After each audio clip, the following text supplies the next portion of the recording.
Assalamualaikum warahmatullahi wabarakatuh. Pada kesempatan kali ini, saya akan mencoba untuk membahas eh, mata pelajaran interaksi manusia komputer. Baik, kita langsung saja. Pertama, kita masuk ke pengertian. Di mana IMK itu adalah sebuah disiplin ilmu yang mempelajari tentang hubungan antara manusia dan komputer, di mana di dalamnya meliputi ada perancangan, ada evaluasi, dan ada implementasi antarmuka pengguna komputer agar mudah digunakan oleh manusia. Ilmu ini juga berusaha untuk menemukan cara yang paling efisien untuk merancang pesan elektronik. Intinya, IMK itu adalah sebuah disiplin ilmu yang mempelajari komunikasi antara manusia dan komputer, ya, yang tujuannya adalah untuk mempermudah manusia menggunakan komputer. Ada dua hal yang penting dalam interaksi manusia komputer itu. Yang pertama namanya ergonomik, yang kedua adalah faktor manusia. Ergonomik itu di dalamnya akan membahas tentang karakteristik dan bentuk fisik mesin dan sistem, ya. Jadi nanti kita akan banyak belajar tentang mesin dan tentang bagaimana mengembangkan sistem itu. Terus juga dari performance user, pengguna, performance dari user. Namanya juga performance, di dalamnya itu ada skill, ada ability, ada capability, dan semacamnya. Ya, jadi performance dari user itu seperti apa? User pengguna, ya. User itu bisa manusia juga bisa nanti, ya. Tapi beda antara performance user dan faktor manusia. Kalau di faktor manusia, dia itu membahas tentang tingkah laku manusia, bukan dari performance, ya, tapi tingkah lakunya seperti apa. Ya, tingkah laku manusia itu seperti apa. Di mana nanti dari tingkah laku itu nanti kita akan membangun sebuah mesin atau sistem, ya. Jadi nanti sistem atau mesin itu menerjemah dari tingkah laku manusia itu, sehingga nanti diharapkan dari penerjemahan itu akan mempermudah user untuk untuk berinteraksi seperti itu. Ya. Sebenarnya ada beberapa bidang keilmuan yang terlibat dalam interaksi manusia komputer. Pertama adalah psikologis. Ya, psikologis yaitu bagaimana nanti kita memiliki kemampuan untuk memecahkan masalah. Yang kedua ergonomik tadi, tentang mesin, tentang sistem, dan tentang performance tadi. Terus yang ketiga tentang sosiologi, ilmu sosiologi. Kemampuan untuk memahami konsep interaksi. Jadi dari sosiologi itu kemampuan untuk memahami dari konsep interaksi. Sosiologi atau sosial, interaksi sosial dan semacamnya. Yang keempat adalah ilmu komputer dan teknik. Ya, fungsinya adalah untuk membuat teknologi sebenarnya.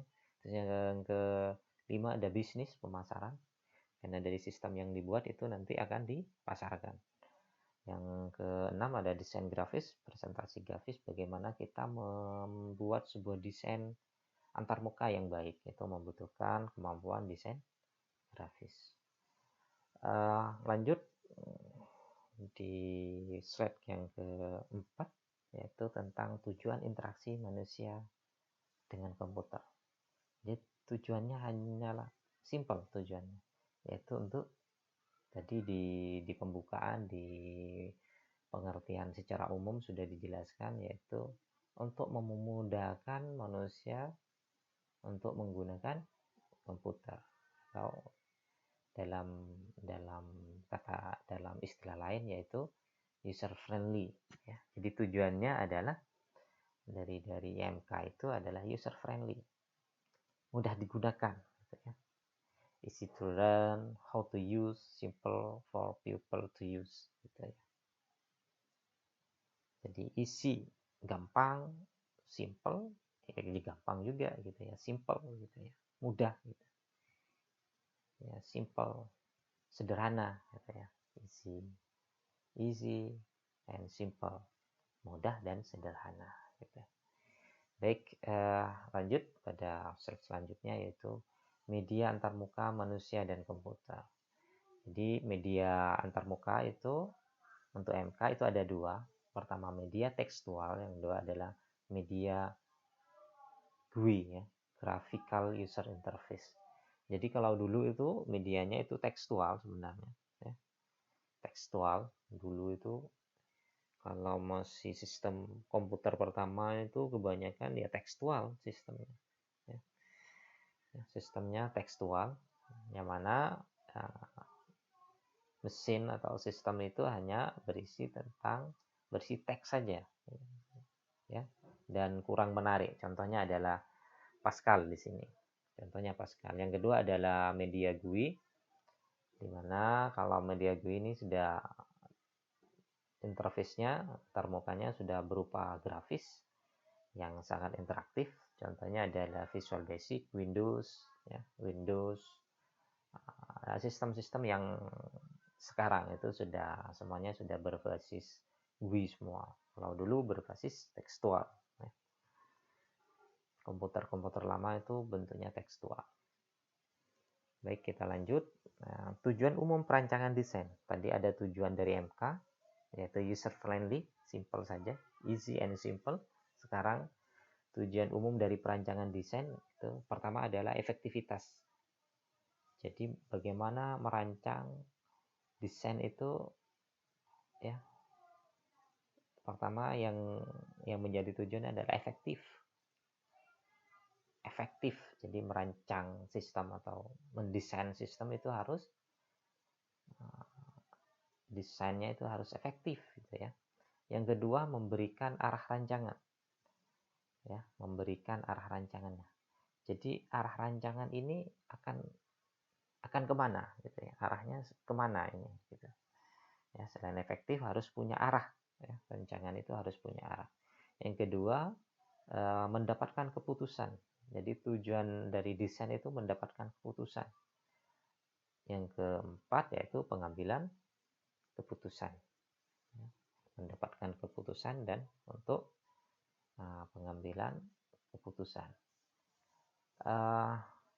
Ada beberapa hal yang juga sangat penting ya, yang berkaitan dengan tujuan perancangan desain itu ya. Ada 3 di sini berhubungan dengan perancangan desain itu juga. Tujuan dari perancangan desain pertama adalah daya guna. Jadi sistem itu harus berdaya guna ya, memiliki daya guna yang baik gitu ya. Di sini kalau secara istilah itu adalah tingkat produk dapat digunakan untuk ditetapkan oleh user untuk mencapai tujuan secara efektif. Itu daya guna. Daya guna. Jadi produk yang dihasilkan itu harus efektif. Intinya seperti itu. Ya. Yang kedua adalah paradigma. Ya. Kalau secara istilah dalam bahasa adalah sistem interaktif yang dihasilkan, ya, yang dihasilkan tadi, yang sudah berdaya guna tadi, ya, pada umumnya diyakini akan meningkatkan daya guna dari sistem tersebut. Ya. Jadi sistem yang sudah dibuat itu diyakini dapat meningkatkan daya gunanya atau usability-nya. Ya. Jadi sistem yang dibuat itu, maksudnya paradigma itu adalah meyakini bahwa sistem yang dibuat itu berdaya guna, ya, usability, seperti itu. Yang ketiga adalah prinsip. Ya. Dalam bahas secara istilah adalah interaksi efektif dari berbagai aspek pengetahuan psikologi, komputasi, dan sosiologi mengarah peningkatan desain dan evolusi suatu produk yang pada akhirnya akan meningkatkan daya guna dari sistem tersebut. Nah, intinya prinsip itu adalah kita menggabungkan dari beberapa ilmu, ya, dari berbagai sudut keilmuan, kita mencoba untuk membahas sistem itu dari semua sudut keilmuan, baik dari psikologi, komputasi, dan sosiologi, yang mana nanti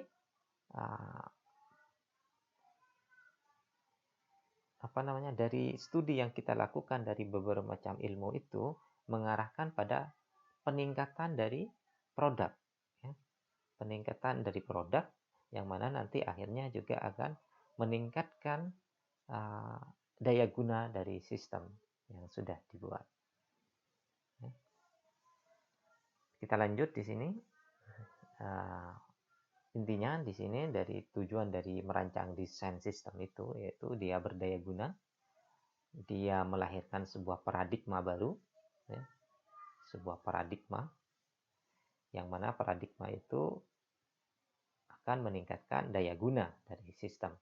Yang keempat adalah prinsip, yaitu prinsip itu fungsinya adalah untuk melakukan studi di beberapa ilmu yang berhubungan dengan IMK yang sudah disebutkan di depan, yang nanti dia berfungsi untuk meningkatkan dari produk yang akhirnya juga akan meningkatkan dari daya guna.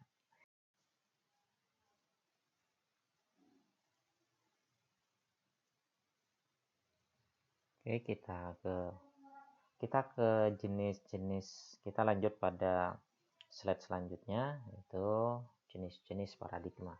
Sebelumnya kita sudah belajar tentang paradigma, ya. Jadi ada beberapa jenis paradigma di sini. Pertama adalah time sharing, yaitu maksudnya adalah untuk membangun paradigma itu kita salah satu jenisnya adalah dengan time sharing, yaitu bahwa kita meyakinkan bahwa sistem itu atau komputer itu bisa digunakan oleh multiple user. Itu kan untuk meyakinkan user untuk menggunakan sistem atau komputer itu. Pertama yaitu dengan cara, ya, time sharing. Kita bisa meyakinkan dengan cara bahwa komputer itu atau sistem itu mampu mendukung multiple user. Yang kedua adalah video display unit, ya. Jadi untuk membangun paradigma itu juga kita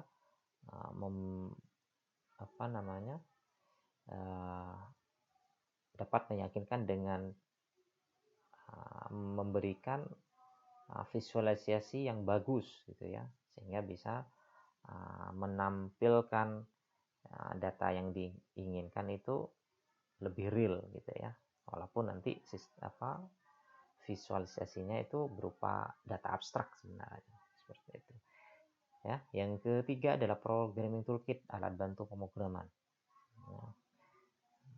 Itu juga merupakan jenis dari untuk membangun paradigma itu. Jadi alat bantu pemrograman itu juga dibutuhkan untuk membangun sebuah paradigma. Yang keempat yaitu komputer pribadi atau personal komputer, ya. Yang kelima itu sistem Windows and Interface, ya. Contohnya adalah contoh untuk membangun paradigma itu juga, untuk membangun keyakinan itu juga, contohnya di sistem operasi Windows. Di dalamnya ada icon, ada menu, ada printer, dan semacamnya. Sehingga nanti dari itu akan memunculkan keyakinan paradigma baru bahwa sistem ini bagus karena di dalamnya sudah ada icon, ada menu, dan ada printer, dan semacamnya. Yang selanjutnya adalah metafora. Jadi berkembang, gitu ya. Perkembangan dari sistem itu, ya. Contohnya adalah dulu sekarang ada keyboard, dulu itu merupakan perkembangan dari mesin ketik, gitu. Itu juga jenis-jenis paradigma yang harus dimunculkan juga. Yang selanjutnya ada manipulasi langsung, direct manipulation. Jadi sistem itu harus bisa Di direct manipulation, manipulasi langsung, contohnya copy paste, edit, delete, dan semacamnya. Yang selanjutnya adalah bahasa dan aksi, language versus action. Ya, ada bahasanya juga, ya kan, untuk meyakinkan paradigma ya harus memiliki bahasa yang bagus juga, bahasa manusia dan semacamnya. Hypertext, hypertext language. Nah, kita juga PHP hypertext ya. Hypertext HTML gitu ya. HTML hypertext multi language gitu ya. Hypertext markup language, HTML hypertext markup language. Contohnya seperti itu. Jadi contoh seperti HTML dan semacamnya itu masuk dari hypertext ya. Text yang hyper, yang canggih gitu. Selanjutnya ada multiple modality. Contoh dari multi modality adalah contohnya adalah channel komunikasi manusia. Multi modality itu adalah komunikasi manusia. Bagaimana manusia itu bisa berkomunikasi. Contohnya visual, haptik, atau peraba, audio untuk telinga, dan semacamnya. Itu juga perlu diperhatikan untuk membangun sebuah paradigma. Yang terakhir ada computer supported cooperative work. Nah, ini berhubungan dengan sistem jaringan, bagaimana sebuah komputer itu bisa berkomunikasi dengan komputer lain. Nah, satu komputer itu berkomunikasi dengan suatu komputer, suatu grup gitu ya, suatu grup yang lain dan semacamnya. Intinya yang terakhir ini tentang perkembangan sistem jaringan ya. Lanjut, jadi sebenarnya HCI itu memiliki banyak bidang keilmuan, jadi banyak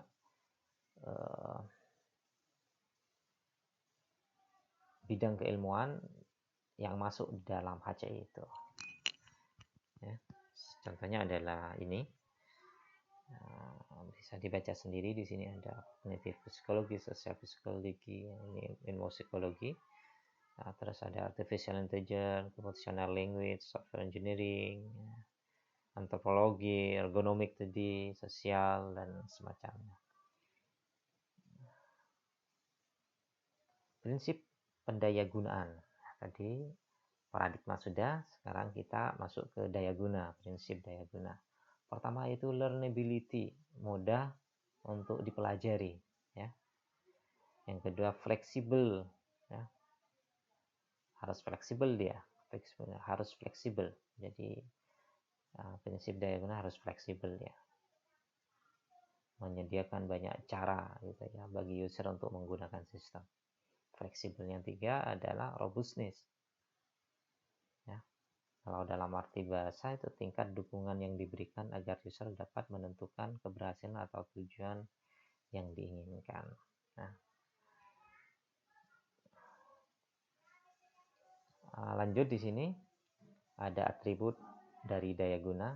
Jadi ada atribut dari daya guna. Pertama efektif, learnability tadi mudah dipelajari, efisien, memorability mudah diingat, tingkat error kecil, dan kepuasan. Jadi ini adalah atribut dari daya guna pada suatu produk atau sistem atau juga mesin. Yang selanjutnya adalah 3 pendekatan utama prototyping. Ya, prototype. Jadi sebelum kita membuat sebuah produk, kita harus membuat prototype dulu. Ya. Contoh gitu ya. Ada 3 pendekatan utama dalam prototyping itu. Pertama throwaway, yang kedua incremental, yang ketiga evolutionary. Throwaway adalah prototype dibuat dan dites kemudian digunakan untuk membuat produk akhir.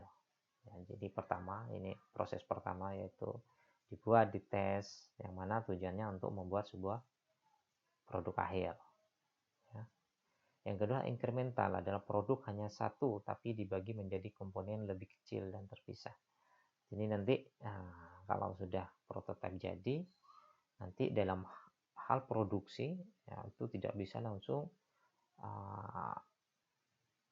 di produk satu, contohnya kita membuat web gitu kan, membuat web sekolah contoh ya, kita membuat sebuah web sekolah.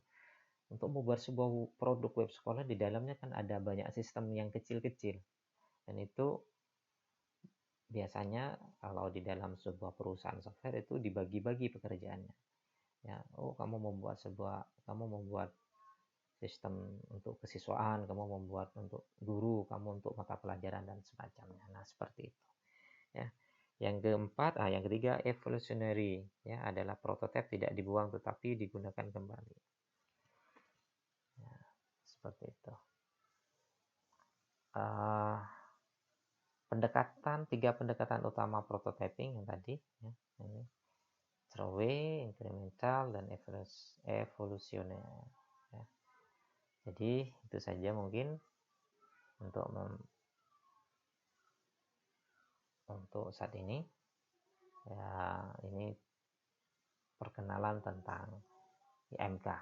Selamat belajar dan semoga bermanfaat. Assalamualaikum warahmatullahi wabarakatuh.